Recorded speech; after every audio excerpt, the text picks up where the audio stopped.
some of us tuko na mashida mingi sana. Tukiweza convert hizo mashida zetu into money, some of us tunaweza kuwa billionaires. Unapata mtu ile mashida ako nazo mingi, hawezi speak off nayo ama kuja kutuambia eti mimi na go through this, hawezi kuja kusema. Ndio maana sisi tumefungua platform kama hizi, kama za Mwende K254 na kujua what's going on. Na ndio maana unapataga mademu wengine kutoka Saudi wananipigia simu, wananiambia Mwende kuko hivi, ama Mwende mimi nimeheartbreakiwa, ama Mwende mimi natuma pesa zinakosa kufika, ama natumia mtu pesa ananikon. Unapata wana go through a lot of problems. Like unapata mtu ameenda Saudi kutafuta kazi, anapata ya kuosha nyumba, hiyo unaelewa, hizo maid, sitaki kusema hizo zingine zenye atusikiangi, kwa zenye mimi napigangwa simu naambiwa na naelezewa. Pata mtu anafanya hiyo kazi yako very hard, anafanya but sasa wewe anakutumia pesa kama relative ama mwenye mnakaa na yeye unakula. Unakula. Na yeye inabidi ananitafuta, ananielezea na mimi na investigate. So I was asking, madam mko huku Saudi, kila kitu iko sawa? Is your mental health okay? Is your everything okay? Ndio maana leo nimewaletea mgeni wangu hapa. Tukuje tuchambue kidogo, tujue what's going on huko kwenye mko Saudi, na pia relationships. Lakini wanaume mental health yenu inakuanga sawa kweli?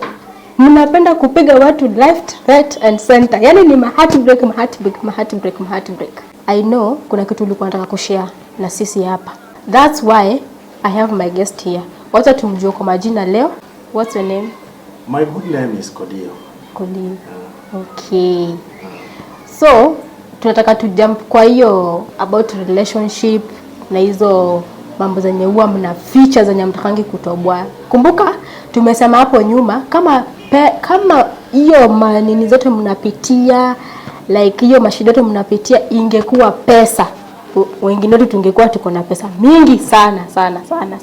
That's why tumefungua platform tukuulize here with my guest, tujue ni nini na kuanga hapo katikati. Mr. Kodio. Yes, my sister. Okay. So I was asking, madam wanafanya kazi huko Saudi Arabia, they are going through a lot. So kama wewe unaweza allow watu wako wanaenda kufanya kazi huko ama tutulie Kenya? My sister, the points which you are raising are very valid and very pertinent. Na sio kupenda kwao. One thing that I know,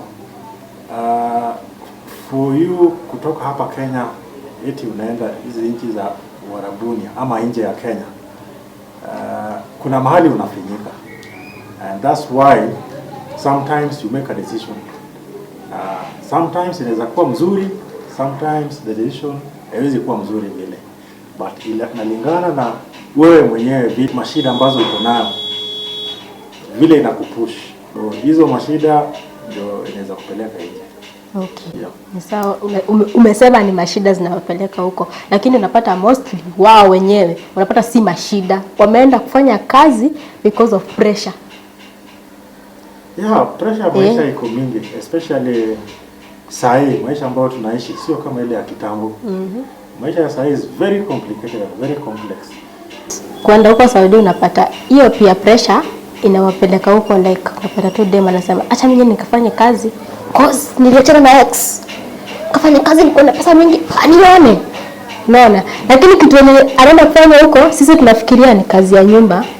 Orifu sisi wote tunajuanga kwa Saudi ni kazi ya nyumba, si ndio? But yeye kitu ana go through huko ndio akuje apate hiyo pesa, akuje afanye show off. I know they are going through a lot. Wengi wanapitia mambo mengi sana huko kwenye wako, na pia sio wote ni wako huko, hata wenye wako huko wanapitia mambo mengi sana.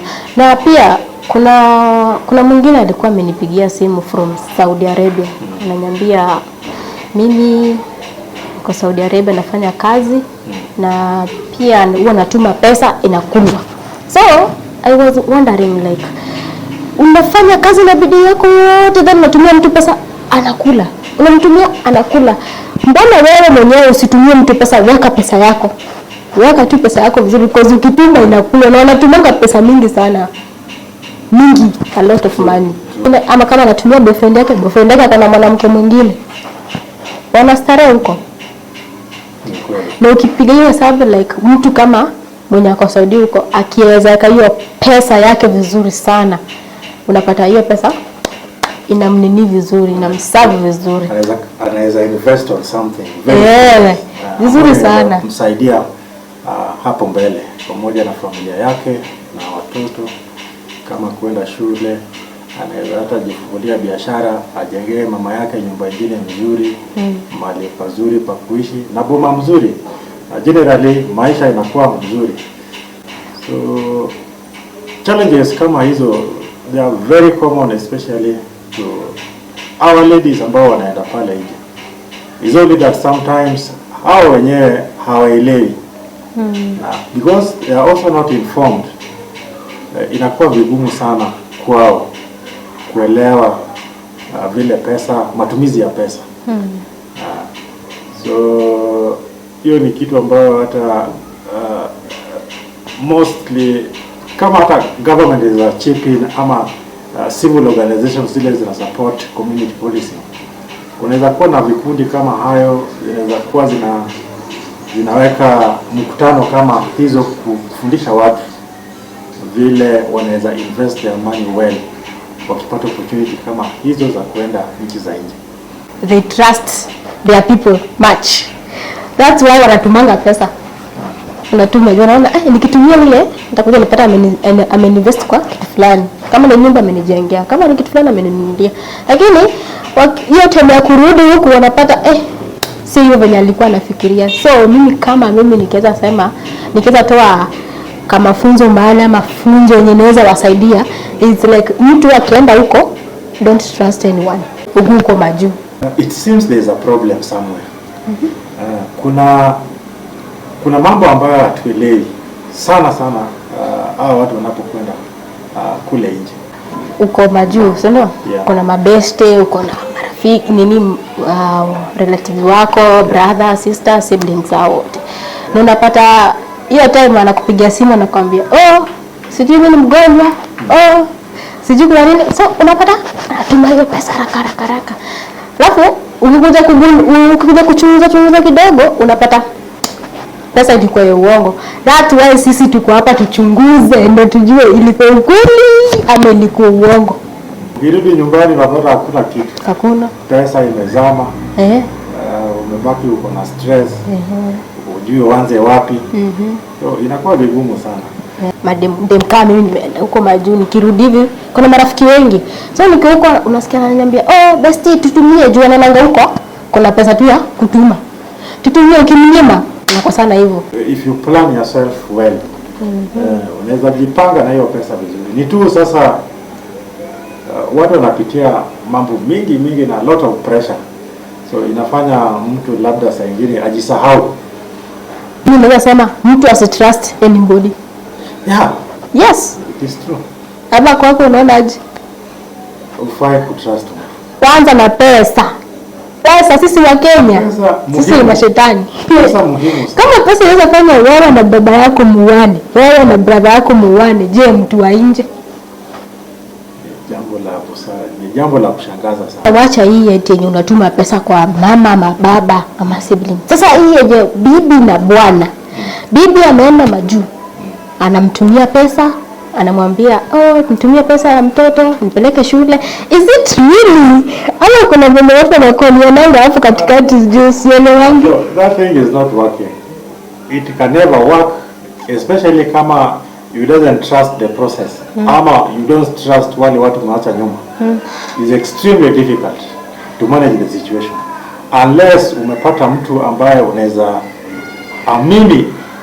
unaweza muamini extremely, to the extreme. Inaweza kuwa mtu wa familia wa karibu, and most probably kama ni mimi, I'd really trust my mother, but not my husband. Kama ni mimi, I'm in that situation. Your mother? Yes. Hey, you trust your mother? I trust my 100%. More than anybody else. Okay. There is this kuna mwanamke alinipigia simu kutoka Saudi Arabia. Akanielezea yeye alikuwa ametrust mama yake venye wewe umetrust mama yako sana. Na kwa sababu nafanyanga hizo mambo za investigate very sure 100% nimonyeseka hizo comment hapa na sizisomangi jumananga ni kama kudhalilisha mtu mwingine. Wewe okay. So akaniambia ametrust mama yake sana, alikuwa anatuma a half of salary yake.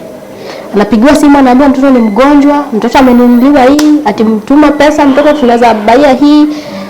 Wanatuma alafu huyo mama yake anamtumia picha mtoto alikuwa amelazwa kwa kitanda ya hospitali. Na ni uongo. Wanadanganya mtoto alale ama anambaya sweet alale ndio watume zile picha huko. Oh my god.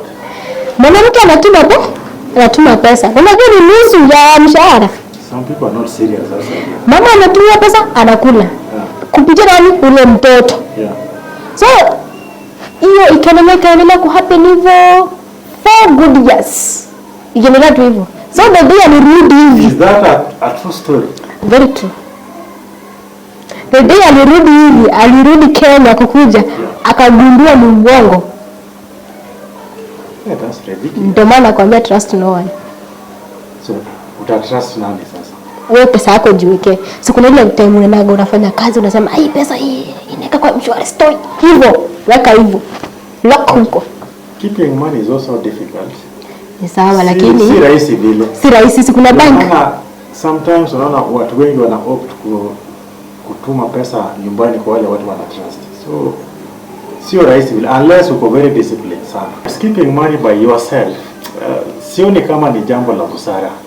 And that's why I normally resort to send my money back at home to my mother. Do you know squeezy everything ni biashara?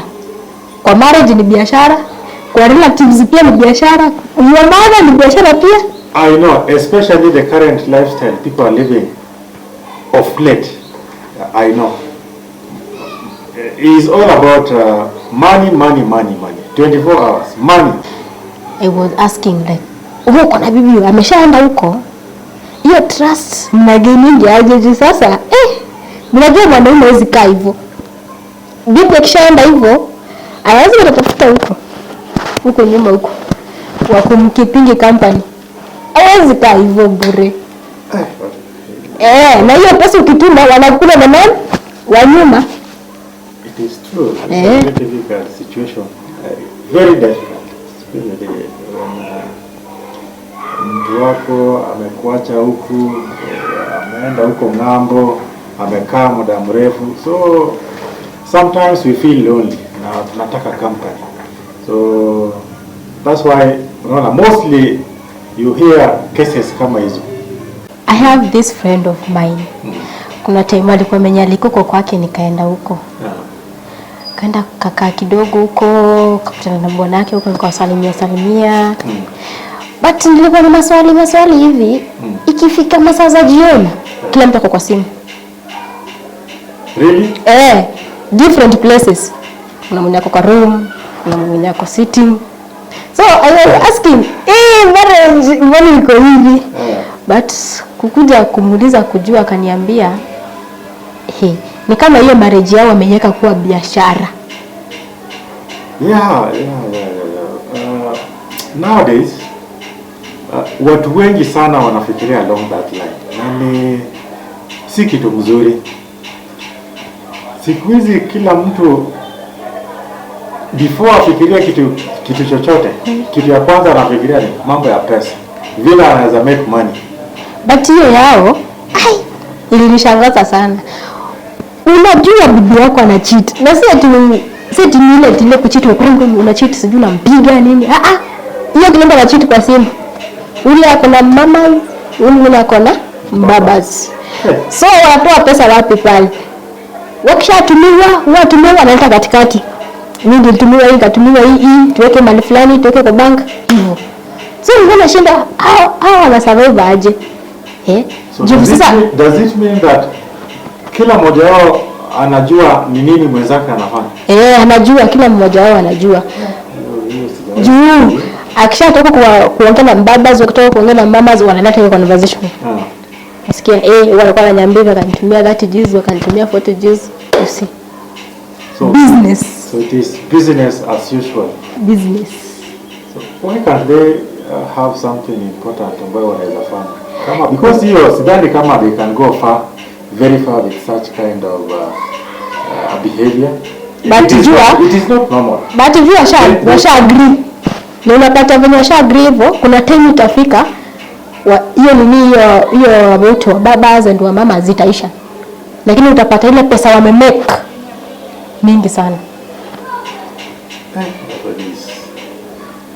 Although hiyo babas na mama wako tu kwa simu, wapatani video calls, chatting, whatever. Alafu unajua kama si wa Afrika, wazungu tabia zao si mzuri. So ni video calls, texting na chatting, I think. Na hapo pia ukikaka hivyo kidogo uanze kuwachunguza vizuri. Juu mwingine ameenda kutext kwa room, mwingine ako sitting. So the conversation becomes very serious. Which kind of lifestyle is this? Is that the life somebody can choose to live? Sasa wewe mbaba amekukatia. So lazima muoneshe mwenye pia uko interested na yeye. Uko single, yeah. So inabidi entertain. Babe, love, sweetheart, darling. So I feel mko pamoja. Na pia hizo mambo ya video call, yote video call haikosangi news. What? Ndio maana nimekwambia wazungu wana tabia chafu. Actually, those are the things they love most. Yeah. So unapata yeye akisha kuona hivi afanya mambo yake kwa video, anasend pesa, anakutumia. Unaingia hivi. It seems that's a lucrative business. If such people can do that, then I'm very sure watu wengi wanafanya kitendo kama hicho. Wengi. Unapata mtu huko ako na Audi, unatamani life ya mtu. Ujui usiku anafanya nini?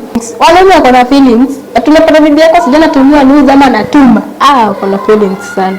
Unaziniambia tu mnakaa hivyo ati bila wa Kenya. Bibi mko kwa hiyo agreement na muone ile kitu inaleta pesa. Hapo mwezi ulizani. But what do you think unafikiria sasa mambo kama haya zinatupeleka wapi as human beings? Okay. Like mimi ile place hii Kenya imefika ama penye mambo imefika, mambo ni mengi. Like ukiona mtu anafanya hivyo ni pesa tu. I know. The bottom line is money. Everybody usiku na mchana watu wanafikiria tu vile wanaweza tengeneza pesa. Na unajua kitu zote vile. Na kitu imeingia watu wengi sana mpaka wako ina trauma, like lazima tafute pesa kwa tajiri. Yeah. Trauma na wamaliza akili vibaya sana. Sasa akiona mtu kama pale nje ako timseleba kuna gari ako na nini? Pressure mwingia. Tafuta pesa kwa ninunue Audi. Tafuta pesa ninunue gari hata mimi wanione. But you know that one it only happens for quite some time. Sio kitu ambayo atasema it will go for long. Because in between somebody's mind can change. If it change, it can affect you here, both psychologically, physically, and even you can end up being hospitalized because of such cases. It's a serious thing. Tumeona ni challenges mingi watu wana go through kwa marriage, kwa job, kila mahali. Na unapata mtu tu amenyamaza hizo stories zote tu. Ako tu mimi mashida zinanikula. Umenyamaza tu. Yaani una mtu wa kuspeak out na yeye. Tafuta tabeshte yako, tafuta mtu wa karibu mwenye una trust. Hata kama tumesema don't trust anyone. Mwenye una trust. Kama hauna nitafute mimi mwendeke namba yangu hapo kwa baya hapo chini kwa baya ama hapo kwa nini? Kwa nisipeka kwa baya kwa hapo kwa comment section. Unanitafuta wanipigia simu. Kwanza mostly when wako Saudi Arabia huko. Usinyamaze. Hiyo ni nini inaweza kukula sana, like na mental health yako iko vibaya sana. Like uko ina trauma vibaya sana cause hauna mtu mwenye unaweza mwambia mambo yako ama hauna mtu mwenye unaweza mwambia that secret of yours. Hao watu wako Saudi, America, Tanzania, all world yote. nimepin namba yangu hapo, unanipigia tunaongea. Guys, mental health is true. And if it were me working in the government, I would declare mental health as a national disaster, because it really affects so many people. And Maze, don't keep quiet. Watu wengi wameumia just because of keeping quiet while they could get help. So Maze, advice, always open up. Hata kama hauna mtu wa karibu ambaye unaweza bonga naye, just find out a close link mahali unakaa, and maybe you never know, unaweza pata mtu ambaye anaweza hear story yako, anaweza kusikiza na mnaweza saidiana kimawazo. Nipigie simu tuonge, na pia nifuatilie story yako. Usinyamazize story zote kwa sababu eti una mtu wa kuspeak up na yeye. Speak out with me na nitafuatilia everything. Please comment, share and subscribe.